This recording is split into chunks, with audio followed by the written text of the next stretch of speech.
نحمده ونصلي على رسوله الکریم اما بعد۔ ترجمے والے قرآن پاک کا صفحہ نمبر 851، 23واں پارہ، سورہ صاد، چوتھا رکوع، آیت نمبر 41 تا 44۔ اعوذ باللہ من الشیطان الرجیم، بسم اللہ الرحمن الرحیم۔ واذکر عبدنا ایوب اذ نادى ربه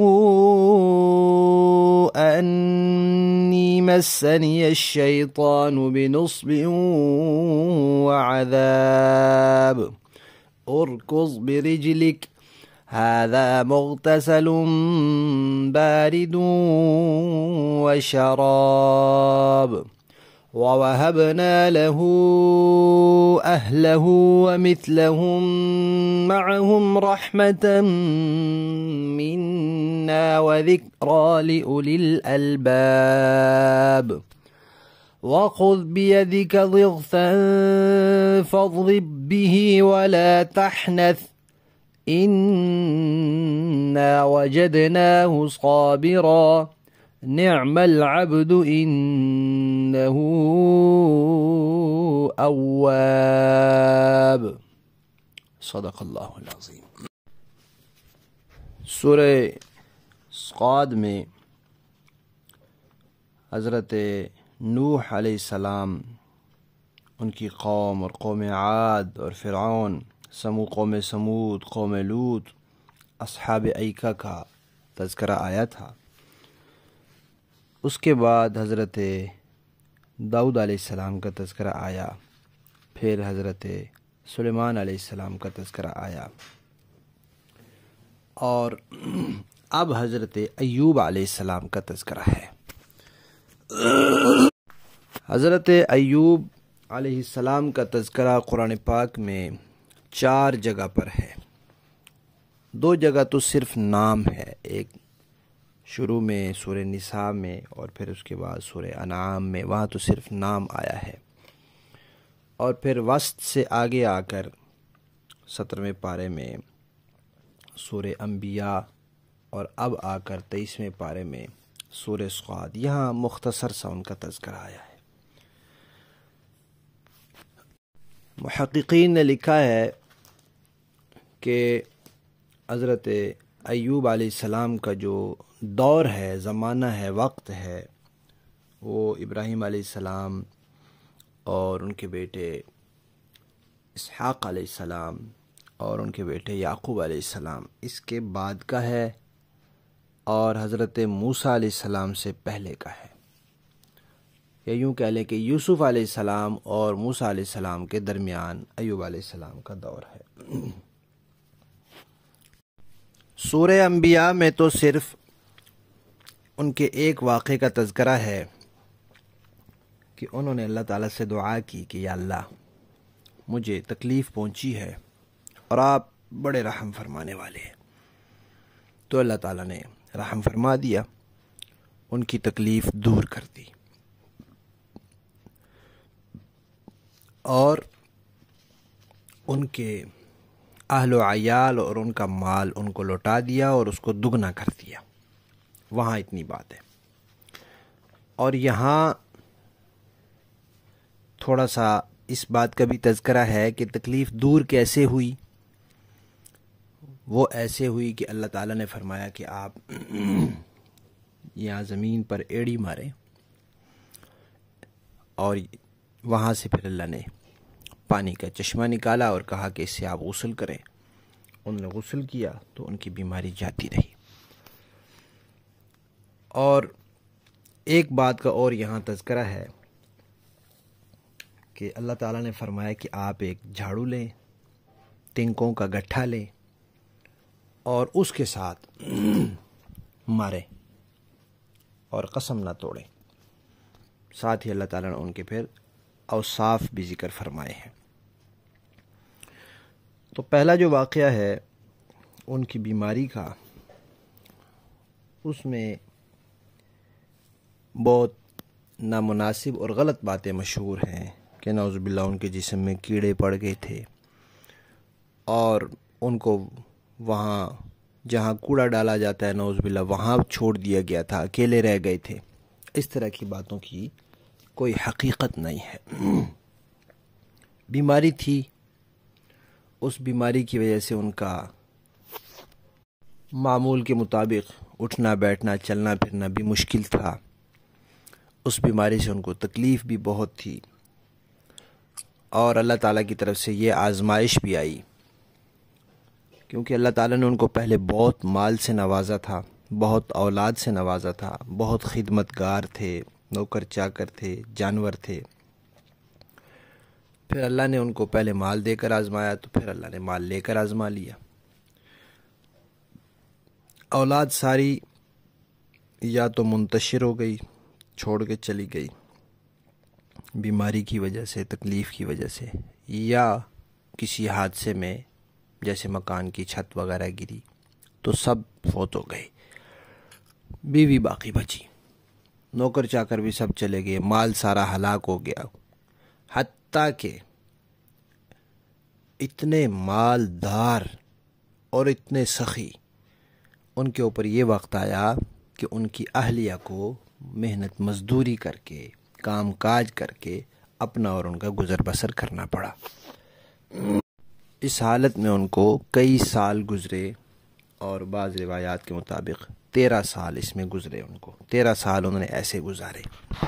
اور کیسے گزارے؟ اللہ فرماتے ہیں کہ ہم نے ان کو صابر پایا، صبر کے ساتھ گزارے، شکوہ زبان پر نہیں لائے۔ اور جب دعا کی تو دعا بھی کیسے کی کہ یا اللہ مجھے تکلیف پہنچی ہے اور آپ بڑے رحم فرمانے والے ہیں، بس اللہ نے رحم فرما دیا۔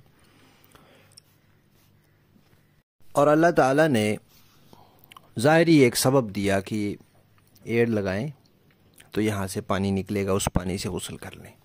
یہاں مفسرین نے لکھا ہے کہ دنیا دار الاسباب ہے، اسباب کا گھر ہے، یہاں اسباب اختیار کرنا ضروری ہے۔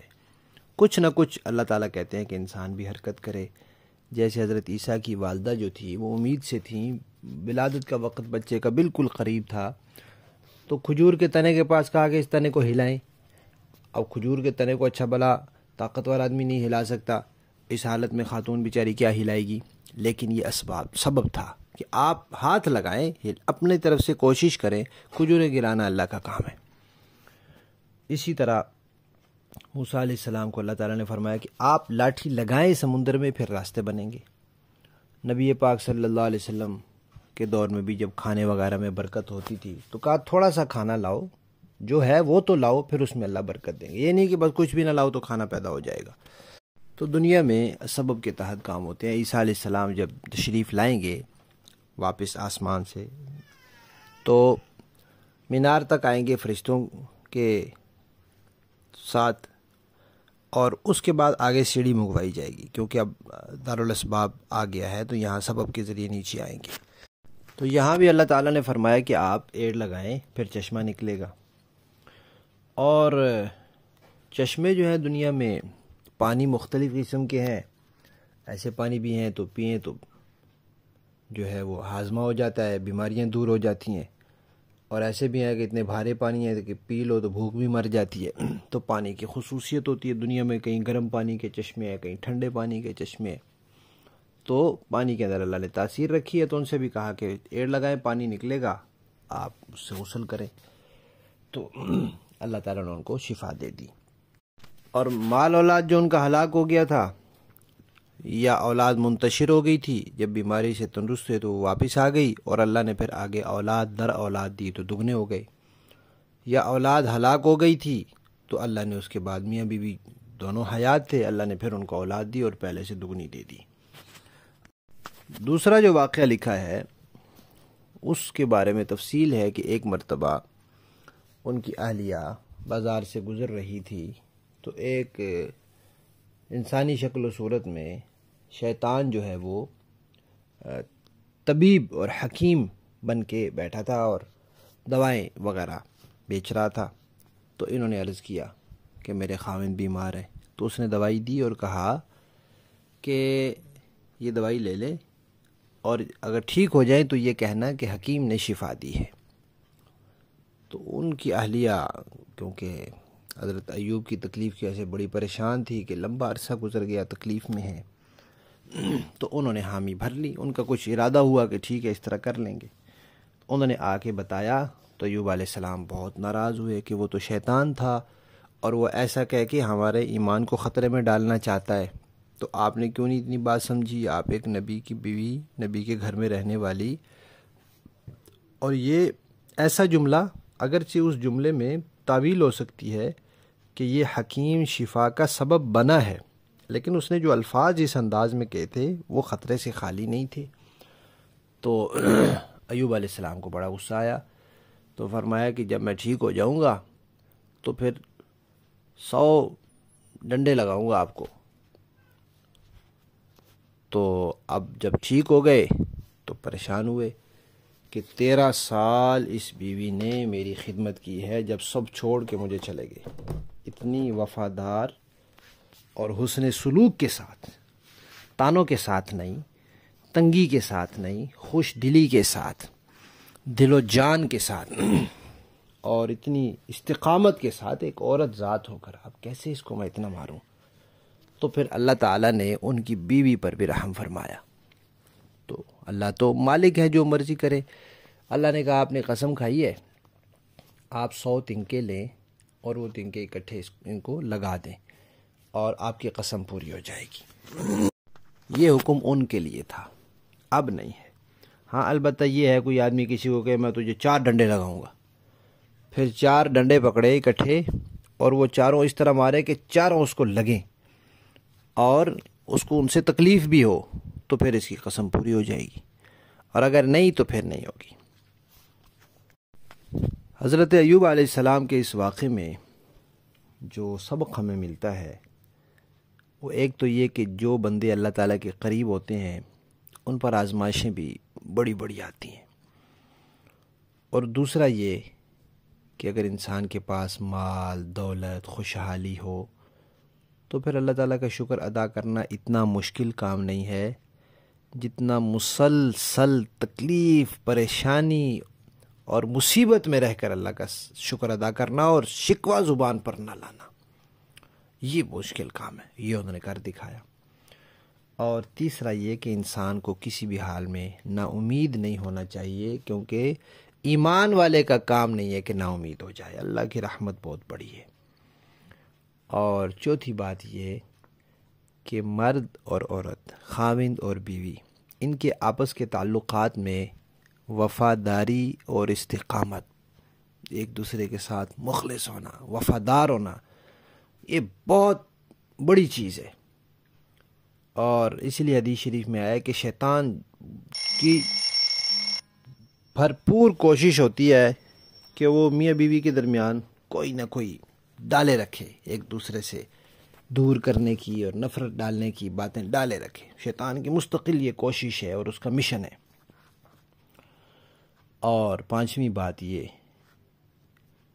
کہ انسان کے پاس خوشی، راحت، پیسہ، فراوانی ہو تو وہ عاجزی کا اظہار کرے، تکبر نہ کرے، اللہ کا شکر ادا کرتا رہے، اور اگر مصیبت آ جائے، تکلیف آ جائے، پریشانی آ جائے تو صبر سے کام لے۔ یہ صبر اور شکر جس بندے کو نصیب ہو جائے، یعنی اپنے موافق حالات ہوں تو شکر، نا موافق ہوں تو صبر، جس کو یہ نصیب ہو جائے بس وہ دنیا میں پھر کامیاب ہو جاتا ہے۔ لفظی معنی دیکھیے، وَذْكُرْ، اور یاد کیجئے، عبدنا، ہمارے بندے، ایوب کو، اذ نادا، جب انہوں نے پکارا، ربہ، اپنے پروردگار کو، کیا کہا؟ انی مسنی، بے شک مجھے پہنچائی ہے، الشیطان، شیطان نے، بنصب، تکلیف، وعذاب، اور دکھ، یعنی جو کوئی برائی انسان کو پہنچتی ہے وہ قرآن پاک کہتا ہے کہ اس کی اپنی اعمال کی وجہ سے ہوتی ہے، تو عام طور پہ وہ بدعمالیوں کی طرف نسبت کی جاتی ہے، یا پھر یہ ہے کہ وہ اللہ تعالیٰ کی طرف سے آزمائش ہوتی ہے. تو انبیاء کی بدعمالیاں تو نہیں ہوتی، تو ان کے لیے آزمائش ہی ہوتی ہے، اس لیے بدعمالی والی بات تو نہیں ہے. تو پھر یہ کیوں کہا کہ شیطان نے مجھ کو تکلیف پہنچائی ہے؟ تو یہاں مفسرین کرام نے لکھا ہے کہ تکلیف اور دکھ یہ بھی اللہ کی مخلوق ہے، یہ اللہ کی طرف سے ہی آتے ہیں. لیکن ایوب علیہ السلام کے بارے میں یہ آتا ہے کہ شیطان نے اللہ تعالیٰ سے کہا تھا کہ آپ کے بندے اس لیے آپ کا شکر ادا کرتے ہیں کہ آپ نے ان کو مال، اولاد، نعمتیں، خدمتگار سب کچھ دیا ہوا ہے. آپ ان سے لیں، پھر میں دیکھتا ہوں یہ کیسے صبر کرتے ہیں اور شکر کرتے ہیں. تو پھر اس کے کہنے پر اللہ تعالیٰ نے کہا کہ میرا بندہ ہر حال میں میرا بندہ ہے، تو ہم مال لے کر تمہیں دکھا دیتے ہیں، ہمیں تو پتہ ہے. تو پھر اللہ تعالیٰ نے ان سے مال، اولاد وغیرہ لے لیا. تو اس لیے انہوں نے کہا کہ شیطان کی بات کی وجہ سے یہ تکلیف آئی تو اللہ کے حکم سے ہے. تو فرمایا انی مسنی الشیطان، مجھے پہنچایا شیطان نے، بنصب، تکلیف، و عذاب، اور دکھ. اللہ تعالیٰ نے فرمایا ارکض، آپ ایڑی لگا، آپ ماریے، برجلک، اپنا پاؤں یعنی زمین پر، ھذا، یہ، مغتسل، غسل کے لیے، بارد، ٹھنڈا پانی ہے، و شراب، اور پینے کے لیے بھی. اللہ فرماتے ہیں وَوَهَبْنَا لَهُ، ہم نے عطا کیے ان کو، اہلہ، ان کے اہل، ان کے اپنے اہل بھی، وَمِثْلَهُمْ، اور ان جیسے، معہم، اور بھی ان کے ساتھ، یعنی دگنے ہو گئے. رحمتم منا، یہ ہماری طرف سے رحمت تھی، کیونکہ انہوں نے کہا تھا انت ارحم الراحمین. وذکریٰ، اور اللہ فرماتے ہیں یہ نصیحت بھی ہے، لِأُولِي الْأَلْبَابِ، عقل والوں کے لیے، کہ اللہ تعالیٰ ہر چیز پر قادر ہے، اللہ سے نا امید نہیں ہونا چاہیے. اور اللہ نے فرمایا خود، آپ لے لیں، بیدک، اپنے ہاتھ میں، ضغثاً، تنکوں کا گٹھا، فضرب بھی، پھر ماریے اس کے ساتھ، ولا تحنث، اور قسم نہ توڑیے، انا، بے شک ہم نے، وجدناہ، پایا اس یہ ایوب کو، صابراً، صبر کرنے والا، نعم العبد، وہ بہترین بندے تھے، انہو اواب، بے شک وہ اللہ کی طرف بہت رجوع کرنے والے تھے. با محاورہ دیکھیں جی. وَاذْكُرْ عَبْدَنَا ایوب، اور ہمارے بندے ایوب کو یاد کیجئے، اذ نادى ربه انی مسنی الشیطان بنصب وعذاب، جب انہوں نے اپنے پروردگار کو پکارا تھا کہ شیطان مجھے دکھ اور تکلیف دے گیا ہے. اور قُضْ برجلک، ہم نے ان سے کہا کہ اپنا پاؤں زمین پر ماریے، ھذا مغتسل بارد وشراب، یہ ٹھنڈا پانی ہے، نہانے کے لیے بھی اور پینے کے لیے بھی. وَوَهَبْنَا لَهُ أَهْلَهُ وَمِثْلَهُمْ مَعَهُمْ رَحْمَةً مِنَّا وَذِكْرَى لِأُولِي الْأَلْبَابِ، اور اس طرح ہم نے انہیں ان کے گھر والے بھی عطا کر دیے، اور ان کے ساتھ اتنے ہی اور بھی، تاکہ ان پر ہماری رحمت ہو اور عقل والوں کے لیے ایک یادگار نصیحت ہو.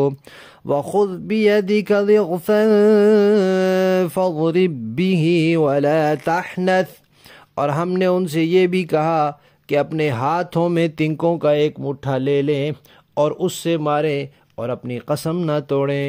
اِنَّا وَجَدْنَاهُ صَابِرًا، حقیقت یہ ہے کہ ہم نے انہیں بڑا صبر کرنے والا پایا.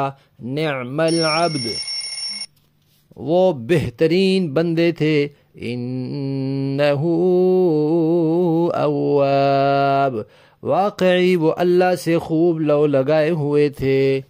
صدق اللہ.